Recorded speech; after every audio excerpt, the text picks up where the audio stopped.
Praise the Lord. सबको जय मसीह की। खुदावंद की प्यारे लोगों, आज की भोर के आराधना प्रार्थनाओं में आप सब लोगों का स्वागत है और मैं विश्वास करती हूँ आप सब परमेश्वर पिता के सामर्थी हाथों में आनंदित है और आशीषित है। और हम धन्यवाद करते हैं परमेश्वर पिता का, जिन्होंने हमें आज का एक खूबसूरत नया दिन दिया। आइए मेरे भाई बहन, हम छोटा सा वचन लेंगे और उसके बाद हम आराधना प्रार्थना करेंगे। आज का वचन मत्ती अध्याय 3 और उसके हम 16वीं आयत को देखते हैं। तो यहाँ लिखा है, यीशु बपतिस्मा लेकर तुरंत पानी में से ऊपर आया और देखो उसके लिए आकाश खुल गया और उसने परमेश्वर के आत्मा को कबूतर के समान उतरते और अपने ऊपर जाते देखा। और देखो यह आकाशवाणी हुई कि यह मेरा प्रिय पुत्र है जिससे मैं अत्यंत प्रसन्न हूँ। हालेलुया। मेरे भाई बहनों, हम इस वचन में देखते हैं कि जब यीशु मसीह बपतिस्मा लेकर पानी से बाहर आते हैं तब एकाएक आकाश खुल जाता है और एक आत्मा कबूतर के समान उनके ऊपर उतरता है और आकाशवाणी होती है कि यह मेरा प्रिय पुत्र है जिससे मैं अत्यंत प्रसन्न हूँ। और आप जानते हैं, जब यह आकाशवाणी होती है और जब परमेश्वर को पवित्र आत्मा मिलता है तभी क्या होता है कि यीशु मसीह 40 दिन के उपवास में चले जाते हैं। और जब वे 40 दिन के उपवास करते हैं तो एक परखने वाला उनकी परीक्षा करने आता है और वह क्या कहता है, यदि तू परमेश्वर का पुत्र है तो कह दे। मेरे भाई बहनों, यहाँ सबसे अहम बात है कि यहाँ शैतान क्या कह रहा है। यहाँ शैतान कह रहा है यीशु मसीह को, यदि तू परमेश्वर का पुत्र है। अब उसने ये बात क्यों बोली? क्योंकि उसको पता है कि जब यीशु मसीह ने बपतिस्मा लिया, उसने जब देखा यीशु मसीह के लिए आकाशवाणी हुई है कि यह मेरा प्रिय पुत्र है, यह मेरा प्रिय पुत्र है जिससे मैं प्रसन्न हूँ।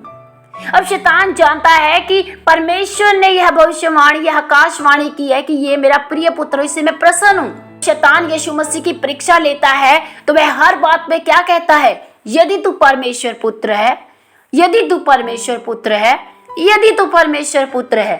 क्यों वह बार बार ये बातें कह रहा है?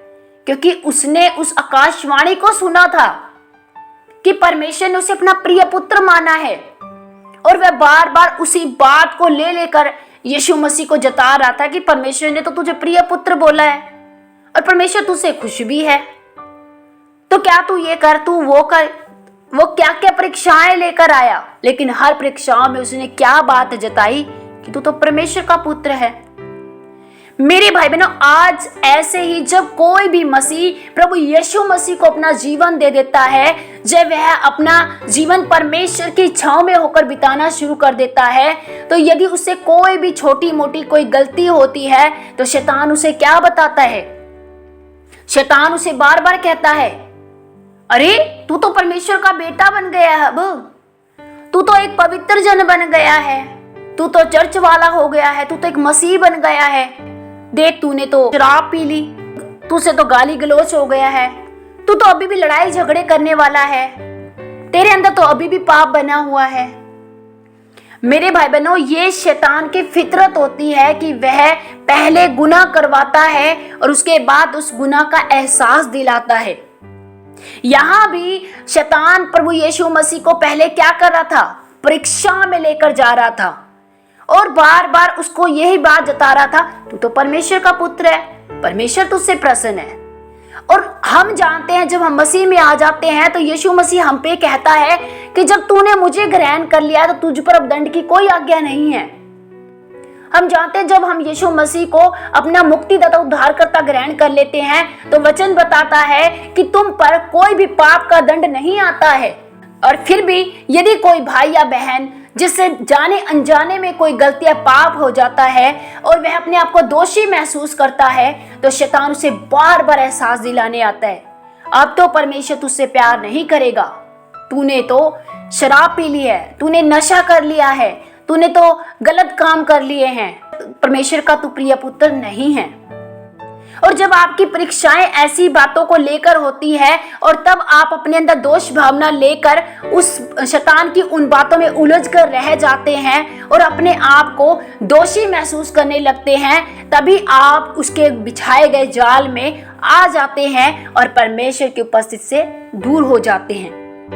मेरे भाई बहनों, परमेश्वर ने हमसे वादा किया है कि मैं तेरे अधर्म के अनुसार तुझसे व्यवहार नहीं करता हूं, मैं तुझे क्षमा करता हूं और तेरे रोगों को चंगा करता हूं।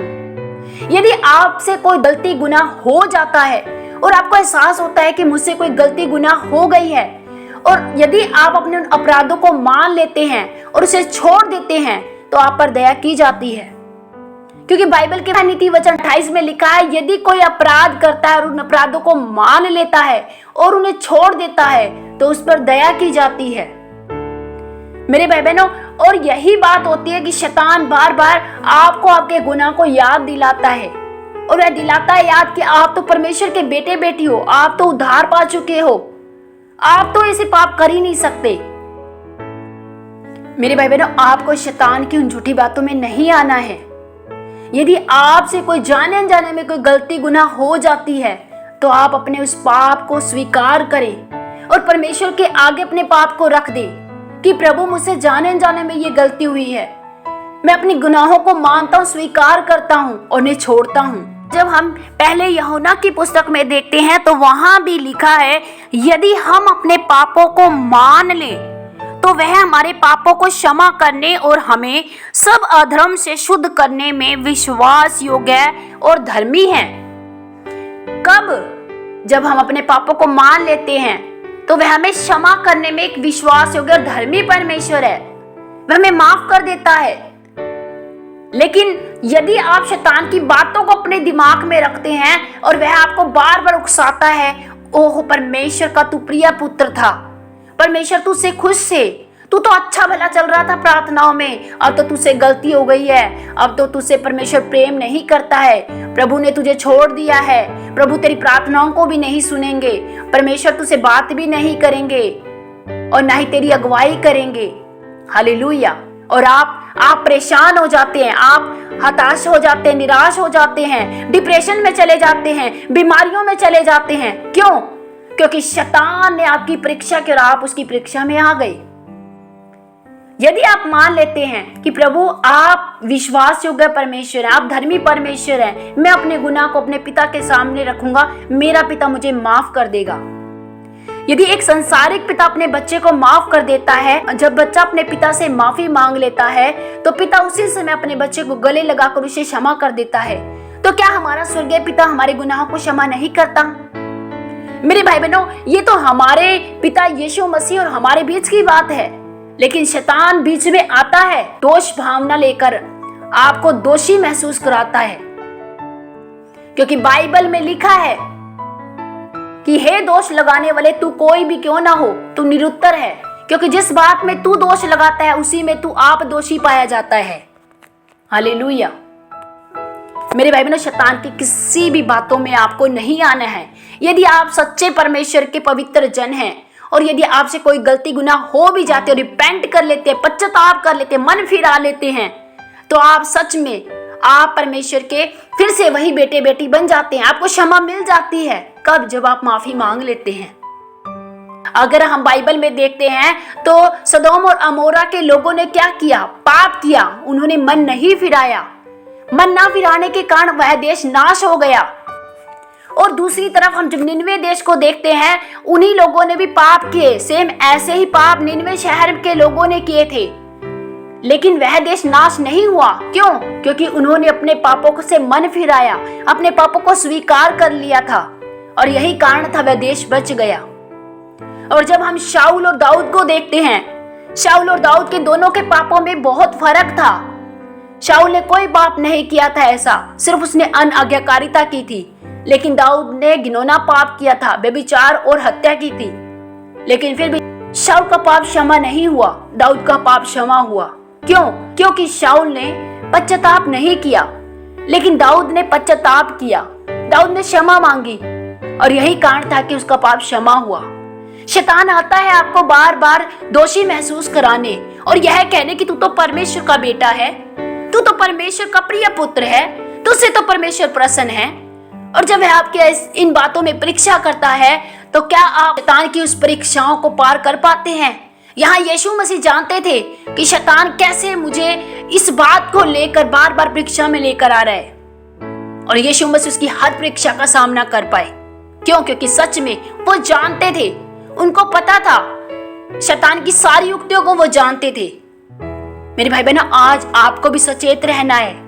शैतान की हर एक बात, हर एक चाल को आपको पहले से ही पता होना चाहिए। यदि आज आप अपने जीवन में हर बातों को परमेश्वर के सामने रखते हैं तो परमेश्वर निश्चय ही आपको शैतान से छुड़ाता है। हालेलुया। आइए हम छोटी सी आराधना करेंगे और उसके बाद हम प्रार्थना करते हैं। मैं धन्यवाद करता रहूंगा, मैं धन्यवाद करता रहूंगा, हाँ मैं धन्यवाद करता रहूंगा, यीशु धन्यवाद करता रहूंगा। धन्यवाद धन्यवाद धन्यवाद धन्यवाद धन्यवाद धन्यवाद धन्यवाद धन्यवाद। Hallelujah. Thank you Jesus, thank you Lord. धन्यवाद मेरे सामर्थी पिता, धन्यवाद सर्वशक्तिमान परमेश्वर पिता, आपका धन्यवाद करते हैं प्यारे प्रभु जी, आज के खूबसूरत दिन के लिए पिता परमेश्वर प्रभु, आपके तमाम प्यारे बेटे बेटियों के लिए प्रभु जी, जो सच में प्रभु नित्य इन भोर के आराधना प्रार्थनाओं को सुनते हैं प्रभु जी, और पिता जो वचनों को सच में गहराई से सुनते हैं प्रभु, छुटकारे को पाते हैं प्यारे प्रभु। खुदावन आपका आत्मा जिन्हें छुए प्यारे प्रभु जी, छूले मेरे परमेश्वर पिता, इन्हें छूले पवित्र आत्मा प्यारे प्रभु। यदि आज इनके जीवन में कोई भी ऐसी रोग बीमारी समस्या परेशानियां है प्रभु जी, या कैसे भी इनके जीवन में कोई अपराध है प्रभु जी, घिनौने से घिनौने अपराध भी यदि आज इनके जीवन में बने हुए हैं प्रभु जी, तो आप इनके पापों को, इनके गुनाहों को, इनके अपराधों को क्षमा करने वाले परमेश्वर हैं प्रभु। यदि ये सच में आज अपने मनों को फिराकर आपसे क्षमा मांगते हैं प्रभु, तो आप सच में पिता विश्वास योग्य धर्मी परमेश्वर है प्रभु, आप क्षमा करने वाले परमेश्वर है पिता। होने दे प्यारे प्रभु, ये क्षमा को पाए प्रभु, तेरे बड़े अनुग्रह को पाए, तेरे फजल को पाए प्रभु जी, हर रोग बीमारी से छूट जाए यीशु के नाम से। और एक खिलारा बला खंदारा रबा, और एक शिकोलो बोलो खंदोरी अंदर बरबरबा, रेबे शिकोलो बोलो खंदोरो खोलो खंदोरी अंदर बशी खंदा रेबे खेले रे बेला खंदोरी अंदर बरबा। Thank you Lord Jesus. छूले पवित्र आत्मा, छूले पवित्र आत्मा, ये छुटकारे को पाए, ये हीलिंग को पाए, ये डिलीवरेंस को पाए, आजादी को पाए यीशु के नाम से पिता। मैं आपका धन्यवाद करती हूँ, मैं आपका धन्यवाद करती हूँ प्यारे प्रभु जी, आपके अनुग्रह के लिए, आपके फजल के लिए। आपकी तारीफ हो पिता, आपकी महिमा हो पिता। सब बातों में आपको महिमा देते हुए प्रार्थना पिता यीशु के नाम से मांगते हूँ, आमीन। सबको जय मसीह की।